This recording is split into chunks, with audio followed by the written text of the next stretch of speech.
Opioides são um grupo de fármacos que atuam nos receptores opioides neuronais e produzem, em geral, ações de insensibilidade à dor e são usados na terapia de dor crônica e de dor aguda de alta intensidade.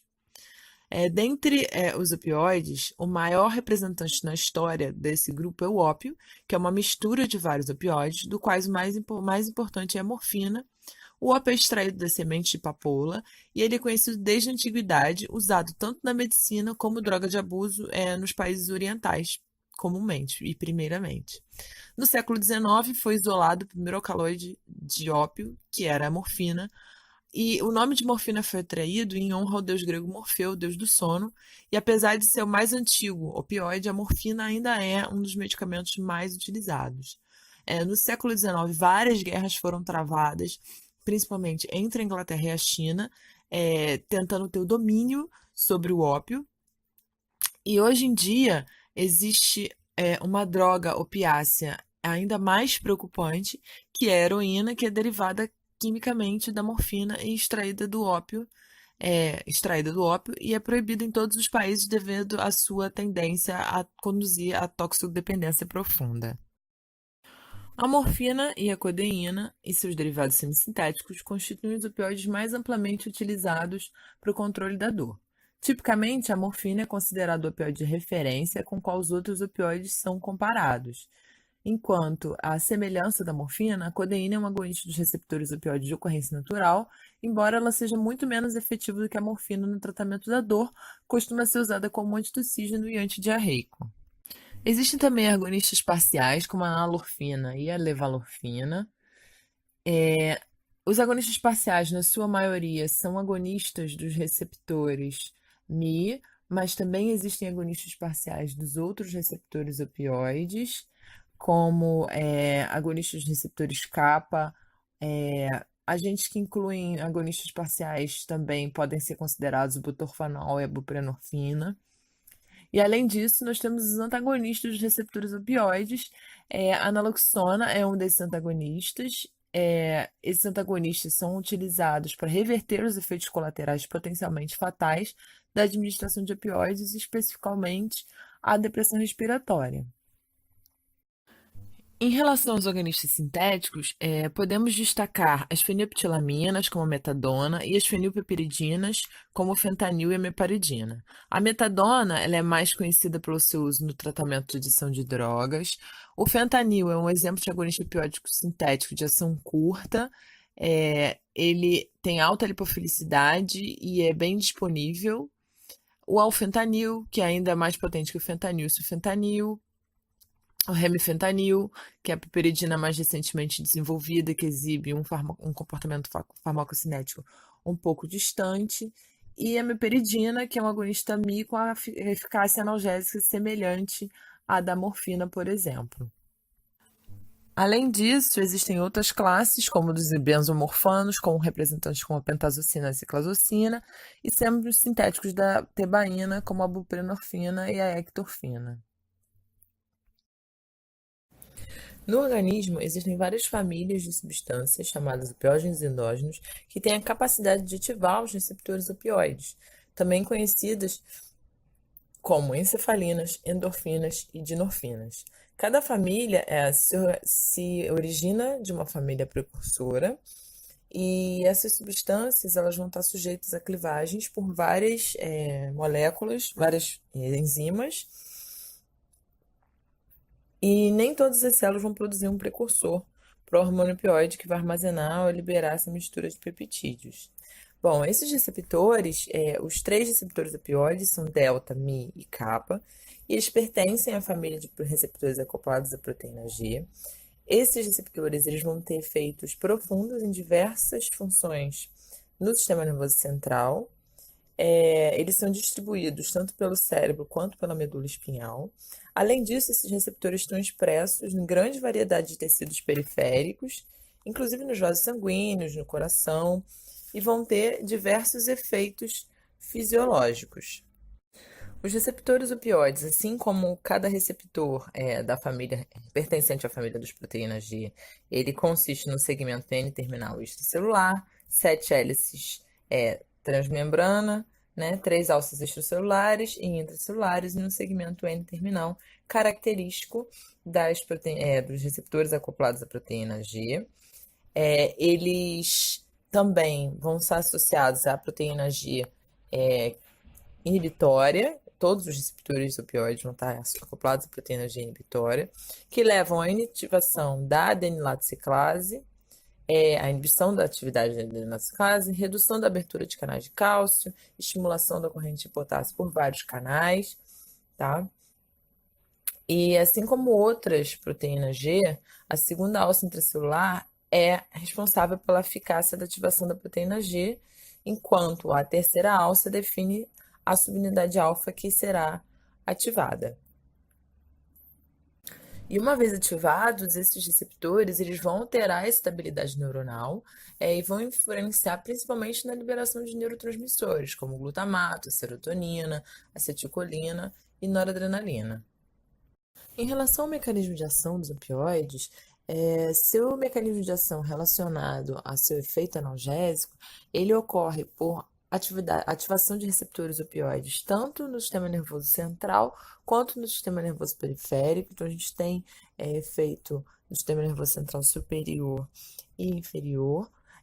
A ativação de receptores opioides na substância periaquetal cinzenta, no núcleo reticular paragigantocelular, que podem ativar o núcleo magno da RAF e estimular a ativação das vias descendentes da dor, levando ao aumento da liberação de serotonina e encefalina. Além disso, estimula também a liberação de noradrenalina, que leva à inibição do corno dorsal da medula espinhal. Existe ativação de receptores opioides na própria medula espinhal, que vão fazer com que haja interrupção da passagem do estímulo das vias ascendentes periféricas, principalmente das fibras C, que transmitem o estímulo doloroso na medula espinhal. E, além disso, existem também receptores opioides periféricos, que, particularmente sobre condições de inflamação, aumentam sua expressão e têm a capacidade de inibir as descargas das terminações aferentes nociceptivas na periferia.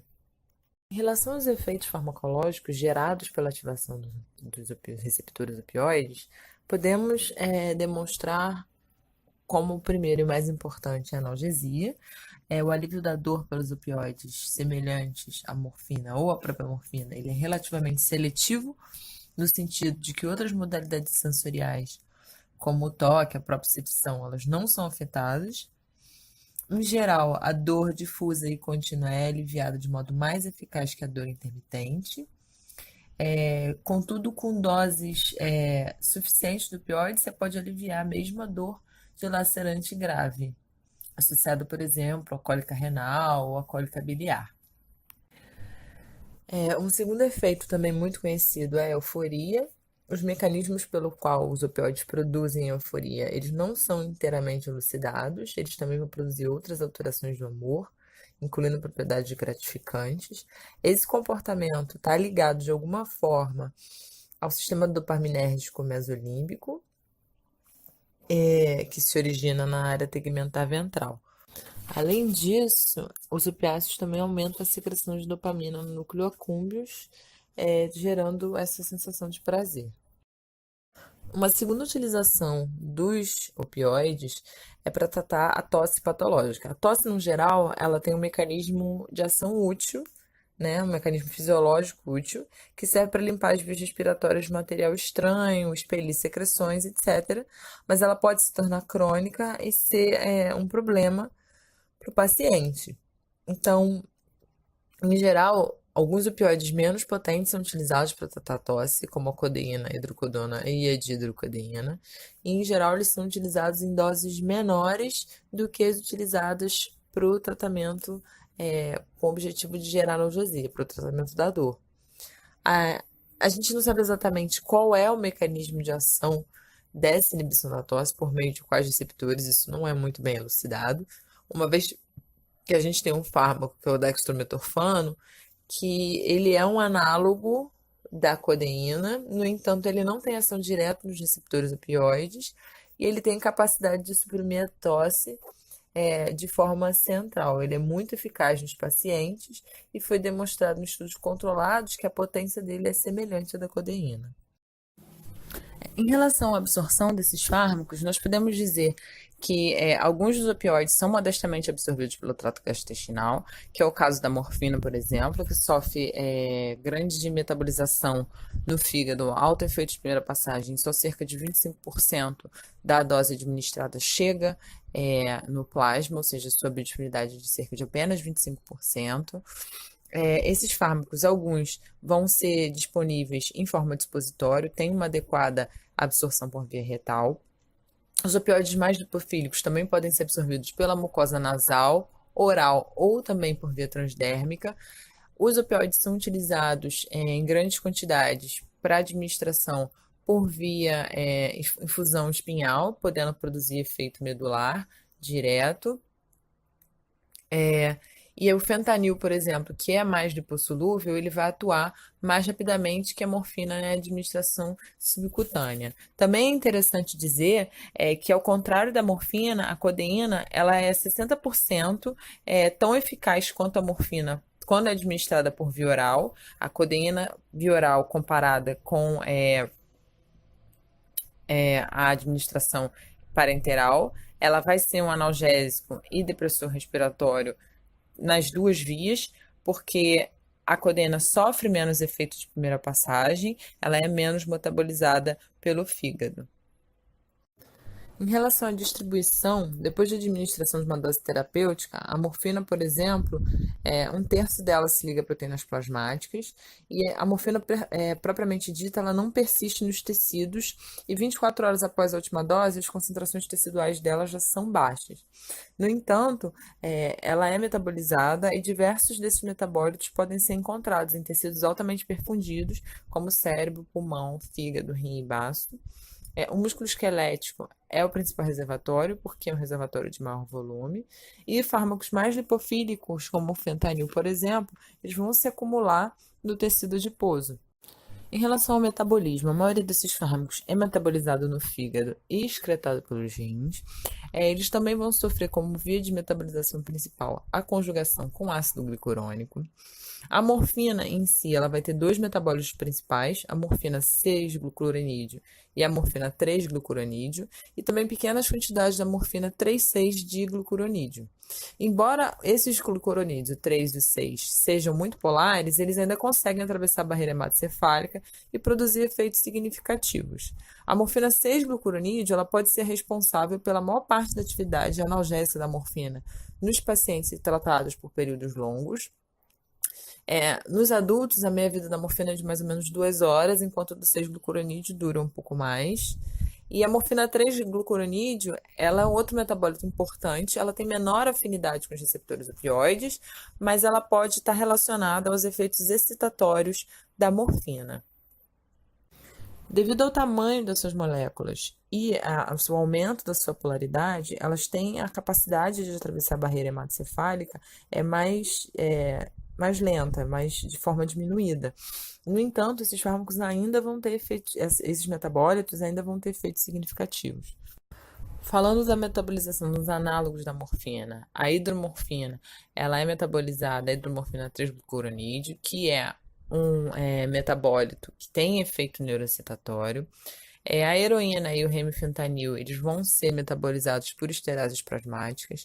A heroína ela vai ser rapidamente hidrolisada em 6-monoacetilmerfina, e esse metabólito ele é mais lipossolúvel que a morfina e entra mais facilmente no cérebro, sugerindo que a morfina e a 6-monoacetilmorfina sejam responsáveis pelas ações farmacológicas da heroína.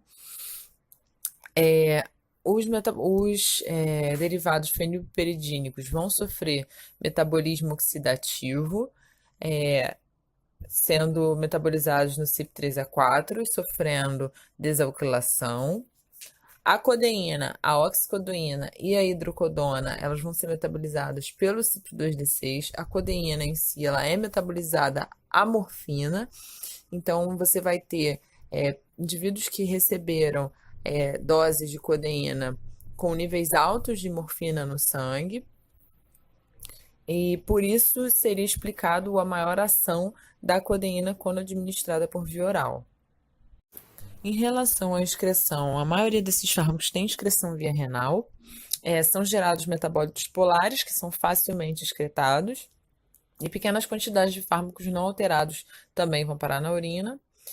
Alguns dos conjugados de glucuronídeos, eles são excretados em pequena fração na bile e, por isso, vão ser excretados diretamente nas fezes.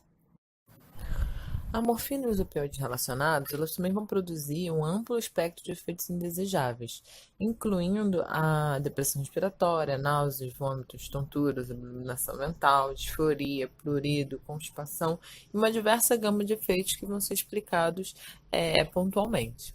A euforia, ela foi citada como um dos efeitos pelos quais os opioides são utilizados, uma vez que muitos pacientes estão acamados ou sentem dor, estão em estado terminal. Esse efeito de euforia é um efeito positivo.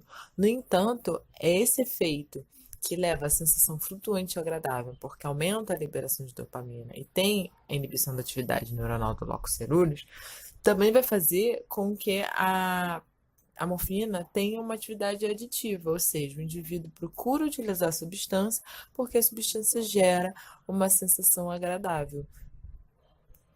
Uma vez que o paciente sempre vai procurar essa sensação positiva e agradável, ele vai tentar repetir essa sensação por diversas vezes, podendo levar então à droga-adição. Essa sensação de euforia, ela é seguida por uma sensação de disforia, que leva à inquietação e ao mal-estar, e aí pode levar a efeitos depressivos, o que também não é um efeito desejável. Além dessas características, a utilização de fármacos opioides pode levar ao desenvolvimento de tolerância e dependência física, efeitos esses que vão ser explicados mais para frente, nessa mesma aula. Outro efeito colateral bem pronunciado dos opioides é a sedação. A utilização desses fármacos, ela pode gerar sonolência, turbação de consciência e disfunção cognitiva. Essa depressão pode agravar o quadro, por exemplo, de disfunção respiratória. Esses efeitos são observados comumente após o início do tratamento com os opiáceos e com o aumento das suas doses. E é importante salientar que esses efeitos eles tendem a diminuir depois de alguns dias da utilização do fármaco. O efeito de depressão respiratória, ele é demonstrado facilmente. A depressão respiratória dificilmente acontece em doses analgésicas convencionais, mas é muito importante dar atenção a esse fator, porque a depressão respiratória é a principal causa de morbidade secundária ao tratamento com opiáceos. Dessa forma, indivíduos que têm doenças pulmonares associadas, como DPOC, reserva respiratória reduzida, asma, por exemplo, devem utilizar essas substâncias com cautela, uma vez que os opiáceos eles vão deprimir todos os componentes da atividade respiratória e vão causar uma respiração irregular aperiódica. Apesar desse efeito não ser um efeito considerado favorável, efeito terapêutico favorável, essa capacidade pode ser utilizada para tratar, por exemplo, dispneia resultante de algumas doenças, como o da POC. Além disso, esse efeito da depressão respiratória, ele está associado com a inibição opioide gerada pela ativação de receptores Mi e delta no bulbo ventrolateral, que é responsável pelo ritmo respiratório. Além de alterar o ritmo respiratório, os opiáceos eles também podem reduzir a quimiosensibilidade, ou seja, a capacidade de entender que os níveis de CO2 e oxigênio estão alterados e podem produzir efeitos mecânicos em função das vias respiratórias, porque eles aumentam a rigidez de tronco e diminuem a patência das vias respiratórias superiores. Como dito anteriormente, esses fármacos eles têm capacidade de alterar os efeitos no tônus e na função muscular, causando a rigidez de tronco. Eles vão causar rigidez muscular nos seres humanos. A rigidez da parede torácica e do músculo masseter é tão grave que ela pode comprometer a respiração e dificultar a intubação. E é comum, durante a anestesia com opioides, requerer administração de relaxantes musculares. Além disso, é necessário que durante a anestesia com opioides o paciente receba ventilação mecânica. A mioclonia gerada, ela pode variar de tremores suaves até espasmos generalizados e é um efeito colateral ocasional com a utilização de agonistas opiáceos. Essa hipertonia muscular, ela certamente é mediada por um efeito central, embora os mecanismos responsáveis por esse efeito não sejam muito claros.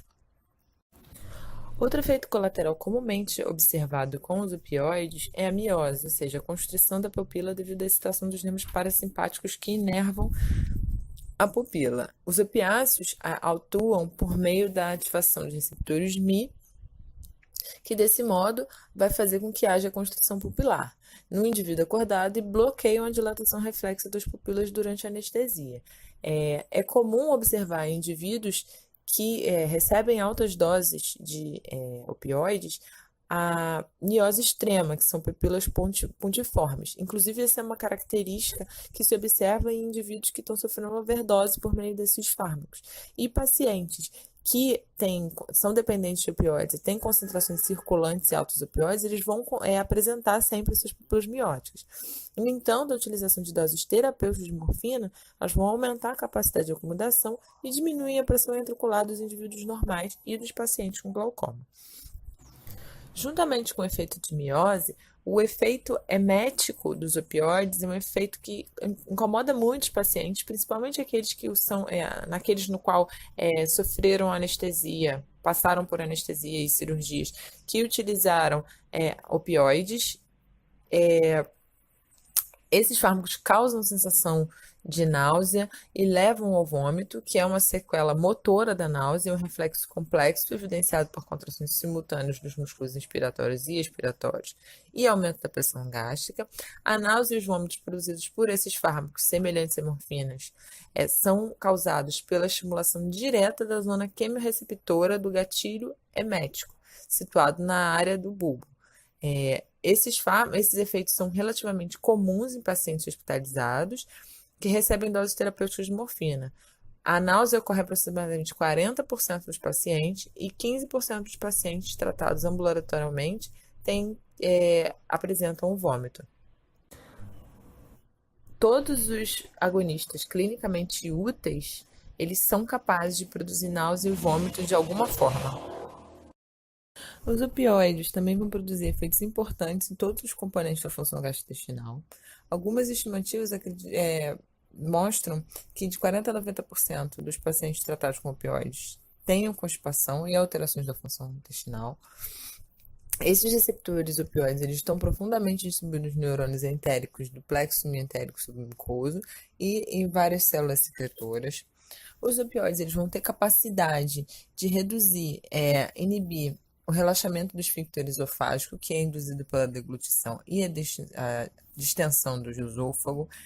Doses relativamente baixas de morfina vão aumentar a contração tônica e a musculatura do antro no estômago e do segmento proximal do duodeno, de modo que vai prolongar o tempo de esvaziamento gástrico e aumentar a probabilidade de ocorrer refluxo. No intestino, a morfina vai diminuir a atividade propulsora dos intestinos delgado e grosso e reduzir as secreções intestinais. Uma vez que esses fármacos eles vão inibir a transferência de líquidos e eletrólitos do lumen intestinal. Além disso, vai ter efeito também no trato biliar, causando espasmos biliares, podendo agravar o quadro de pacientes que têm cólica biliar, por exemplo. No sistema cardiovascular, os fármacos opioides não vão produzir efeitos expressivos na pressão arterial ou na frequência e no ritmo cardíaco. Contudo, eles produzem vasodilatação periférica e vão diminuir a resistência periférica, inibindo os reflexos barorreceptores. Quando os pacientes estão deitados, pode ocorrer a hipotensão ortostática e síncope, mas esses efeitos não são muito pronunciados e não vai ter efeito direto no sistema cardiovascular. A meperidina é um caso um pouco diferente, porque ela também tem uma ação antimuscarínica que pode levar ao desenvolvimento de taquicardia. Além disso, o outro efeito que os opioides podem ter é a ação inibitória de alguns músculos lisos, como o ureter e a bexiga. A morfina ela vai inibir o fluxo miccional e aumentar o tônus do esfíncter externo, com elevação resultante do volume da bexiga. Em alguns casos, essa inibição da micção ela pode ser tão intensa, mesmo com doses terapêuticas de morfina, que pode ser necessária a cateterização do indivíduo, é, principalmente quando o opioide é administrado por via espinhal. A morfina é responsável por causar a liberação de histamina, que pode desencadear broncoconstrição e vasodilatação. Esse fármaco ele pode exacerbar crises de asma e deve ser evitado em pacientes com esse histórico. Alguns outros agonistas também podem ser utilizados como opção para esses pacientes, porque tem uma mais baixa liberação de histamina. Além da capacidade de liberar histaminas, analgésicos opioides podem provocar fenômenos alérgicos, embora essas respostas não sejam muito comuns e podem evidenciar efeitos como urticária, erupções cutâneas, inclusive erupções fixas. Mas o importante dessa liberação de histamina é que os fármacos opioides podem gerar vasodilatação arteriolar e venosa periférica, que só pode ser revertida pela naloxona e bloqueada apenas em parte por antagonistas H1. E também vão ser capazes de atenuar a vasoconstrição reflexa causada pela pressão de CO2 elevada. Outra musculatura lisa que pode ser afetada pelo uso de opioides é o útero. Se o útero estiver hiperativo pela ação de ocitócitos, a morfina tende a normalizar o tônus, a frequência e a amplitude de contrações, diminuindo o tônus uterino e prolongando, por exemplo, o trabalho de parto. A regulação da secreção de alguns hormônios e fatores hipofisários ela é controlada por mecanismos complexos por receptores de opioides existentes no eixo hipotalâmico, hipofisário e suprarrenal. Em termos gerais, os opioides como morfina, eles bloqueiam a secreção de alguns hormônios desse sistema, mas também podem estimular a liberação de outros. Em relação aos hormônios sexuais, a morfina ela vai ter a capacidade de diminuir a produção desses hormônios. No entanto, quando se fala de prolactina, a ativação de receptores opioides do tipo Mi atuam nas sinapses das terminações que liberam a dopamina de forma a inibir sua liberação, e essa inibição aumenta o nível plasmático de prolactina. Em relação ao hormônio de crescimento, não tem muito influência dos receptores opioides. O hormônio antidiurético e a ocitocina vão ter sua modulação complexa, e agonistas de receptores kappa vão inibir as secreções da ocitocina e do hormônio antidiurético. Já a ativação de receptores Mi vai produzir efeitos antidiuréticos. Outro efeito colateral muito preocupante, extremamente pronunciado dos opioides, é o desenvolvimento de tolerância e dependência física que pode ser desenvolvido após a administração prolongada de um opioide e resulta na perda progressiva do efeito do fármaco quando há tolerância, e a dependência se descreve como estado de adaptação evidenciada pela síndrome de abstinência, uma vez que a retirada do fármaco ela gera abstinência e o indivíduo sente a necessidade de fazer novas utilizações desses fármacos. Como dito anteriormente, a tolerância ela vai depender da redução da eficácia aparente do fármaco. E ela pode desaparecer depois de várias semanas. A perda do efeito com a exposição persistente ao agonista opiáceo, ela demonstra várias propriedades essenciais. A alteração das respostas são tempo dependentes, ou seja, as alterações ocorrem a curto prazo e a longo prazo. A tolerância ao efeito do fármaco, ela é sobrepujável se a gente aumenta doses do fármaco administrado. A tolerância é reversível com o tempo e cada resposta fisiológica desenvolve uma tolerância de velocidades diferentes. Por exemplo, dificilmente se consegue não demonstrar miose pupilar, por exemplo. Sempre, independente da dose, o indivíduo ainda, em doses terapêuticas, mesmo desenvolvendo tolerância, a miose demora a desenvolver tolerância. Enquanto a constipação, os vômitos, a analgesia e sedação, elas vão ter uma tolerância moderada. E outros desenvolvem tolerância rápida, como, por exemplo, o efeito euforizante. É preciso doses cada vez maiores para ter o mesmo efeito euforizante inicial. Em geral, os agonistas opiáceos de uma determinada classe, eles comumente mostram resposta reduzida em um sistema que já se tornou tolerante a outro fármaco. Então, a gente tem a tolerância cruzada. Essas consequências elas são observadas uma vez que a gente tem ocupação aguda dos receptores opioides por agonistas, resultando na ativação do sistema de sinalização intracelular que foi mostrado lá no início da apresentação. E em face da ativação transitória, pode-se observar um fenômeno conhecido como tolerância aguda ou dessensibilização, que é específico para cada receptor e desaparece à medida que ocorre a depuração do agonista.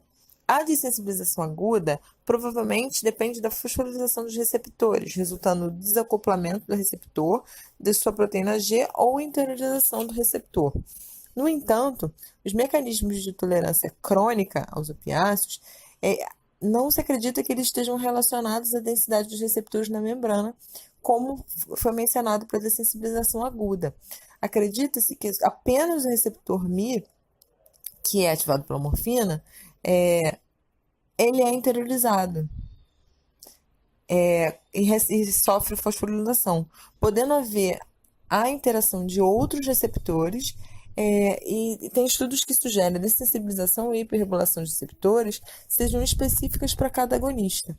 Então, acredita-se que existam outros receptores que sejam importantes nesse desenvolvimento de tolerância de forma crônica. Além do desenvolvimento da tolerância, os indivíduos também podem desenvolver a dependência física e psicológica, uma vez que essa dependência é demonstrada uma vez que se retira o medicamento, o fármaco, e o indivíduo desenvolve sinais de abstinência física e psicológica. Para inibir o desenvolvimento da dependência física e psicológica, ou seja, com que o indivíduo não tenha crise de abstinência, recomenda-se que faça uma redução da dose do tratamento, 10 a 20% a cada dia, e haja uma retirada lenta para que o indivíduo não desenvolva crise de abstinência. Falando especificamente da síndrome de abstinência, com a retirada da morfina, é comum os indivíduos desenvolverem irritabilidade, perda de peso, febre, midríase, náuseas, diarreia, insônia e convulsões. O pior da crise de abstinência tem o seu máximo em 2 dias e ela tende a desaparecer depois de 8 dias. No entanto, é difícil passar por essa síndrome de abstinência. Existem vários tratamentos que são recorrentes para tentar diminuir essa síndrome de abstinência. Uma das alternativas para tratar a síndrome de abstinência é a utilização de metadona, que tem uma meia-vida maior e uma menor depuração, por isso tem efeitos mais longos. E o grande problema da utilização de opioides é que os efeitos recompensadores positivos dos opiáceos, eles levam à drogadição, eles são considerados um componente motivador para o início do uso ilícito dessas substâncias. Essa ação está sujeita ao desenvolvimento de tolerância, em vista que a natureza aversiva dos sintomas, e também em vista dos sintomas aversivos da abstinência, fazem com que o organismo se torne dependente e o alívio desses sintomas ele acabam se transformando na motivação principal para o uso compulsivo dessa droga. Agora, é importante ressaltar que a tolerância e a dependência elas podem ser desenvolvidas em qualquer paciente que tenha o tratamento. Isso não é um sinal de drogadição, mas essas características podem levar o indivíduo a desenvolver a drogadição. Então, levando em consideração todos os efeitos fisiológicos gerados pelos agonistas opioides, podemos concluir quais seriam seus usos clínicos mais comuns. O primeiro e mais importante é a utilização na analgesia. Eles podem ser usados em tratamentos de dor intensa e constante. São muito utilizados em tratamento de dor associada ao câncer e doenças terminais. Em geral, muitos pacientes têm um sistema de administração própria. São utilizados no trabalho de parto. Eles atravessam a barreira placentária, mas eles têm a capacidade de prolongar o trabalho de parto. Podem ser utilizados na dor aguda e intensa da cólica renal biliar. É importante ressaltar que os opioides também podem piorar o quadro de cólica renal, de cólica biliar, então é importante observar o paciente. Dor crônica nos casos de câncer e neuropatia. É utilizado na anestesia como analgésico, lembrando que é importante utilizar sempre um adjuvante, porque esse fármaco causa rigidez do tronco, então é importante utilizar um meio relaxante, diminui a função respiratória, então é importante o paciente ser ventilado. Também são utilizados no tratamento da insuficiência cardíaca e congestiva, uma vez que a morfina pode produzir um efeito bem conhecido, que é a diminuição da pré-carga do inotropismo e do cronotropismo, alterando favoravelmente e determinante do consumo de O2 do miocárdio e ajudando a aliviar a isquemia. Como dito anteriormente, os opioides, apesar de gerarem uma depressão respiratória, podem ser utilizados no tratamento da dispneia, principalmente a morfina intravenosa, uma vez que ela diminui a ânsia por respirar, diminui a agitação extrema e o desconforto em respiração ofegante do paciente, sendo mais úteis nos pacientes que necessitam de respiração artificial. Esses fármacos também são utilizados para o tratamento da tosse. Como dito anteriormente, eles têm a capacidade de reduzir o reflexo da tosse, principalmente a morfina e os seus congêneres principais.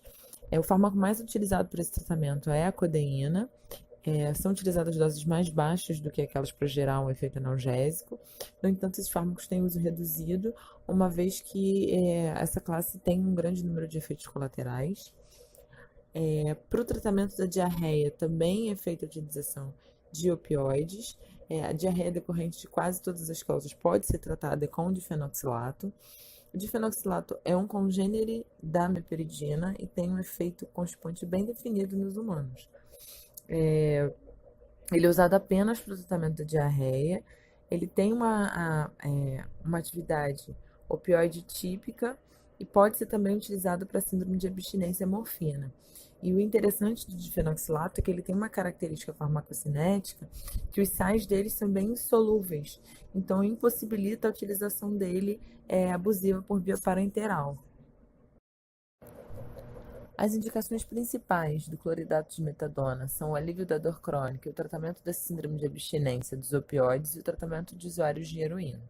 A metadona ela é uma agonista dos receptores Mi. Ela tem uma ação longa e tem propriedades farmacológicas semelhantes à da morfina. A propriedade mais notável dela é que ela tem uma grande eficácia por via oral e tem ação estendida na supressão dos sintomas da abstinência, e por isso ela é uma escolha para esse tipo de tratamento. Ela tem efeitos mióticos e depressores de respiração que aparecem mais ou menos em 24 horas após uma única dose. Como dito anteriormente, ela é bem absorvida pelo trato gastrointestinal e por isso não tem a necessidade do uso de agulhas, que também tira o hábito do indivíduo que é dependente. Ela se acumula nos tecidos de forma gradativa e quando a administração dela é interrompida, concentrações baixas são mantidas no plasma e sofrem liberação lenta. E esse processo provavelmente explica a síndrome de abstinência relativamente branda que esse fármaco causa. Essa tabela ilustra características dos opioides principais, como os principais usos, vias de administração, como se pode ver a morfina, diamorfina, hidromorfina, e a maioria dos opioides tem administração oral. Aspectos farmacodinâmicos e as diferenças entre as meias-vidas e a capacidade de metabolização e seus principais efeitos colaterais, como aqueles já descritos durante toda essa aula. Esses fármacos são contraindicados para pacientes que possuem insuficiência renal e hepática devido às vias de metabolização e excreção, pacientes hipotensos devido à diminuição da pressão arterial, à vasodilatação, pacientes com obesidade grave, pois esses fármacos tendem a se acumular nos tecidos e pacientes obesos vão apresentar maior dificuldade de utilização desses fármacos e podem apresentar efeitos dias ou horas depois da administração. Inibidores da MAO, como o tramadol, que tem mecanismos de ação semelhantes. Na asma, pois eles causam depressão respiratória, e também pacientes com depressão respiratória, além de mulheres grávidas. Em relação às interações medicamentosas mais pronunciadas, a utilização com fármacos sedativos e hipnóticos, pois ambos têm a capacidade de gerar depressão do sistema nervoso central, podendo levar a uma depressão profunda, depressão respiratória e sedação exacerbada. Eles vão ter efeito variável sobre a depressão respiratória e pode acentuar os efeitos cardiovasculares. No caso da utilização com inibidores da MAO. Eles são contraindicados para todos os opioides quando combinados, a combinação com inibidores da MAO, porque pode levar ao coma hiperpirético e também ocorrerem situações de hipertensão. Bom, pessoal, era isso que eu tinha para dizer sobre farmacopioides. Espero que vocês tenham gostado, que vocês tenham aprendido coisas novas, que essa aula seja um incentivo para vocês estudarem mais. Continuem curtindo a página, seguindo o canal e a gente se vê. Até a próxima.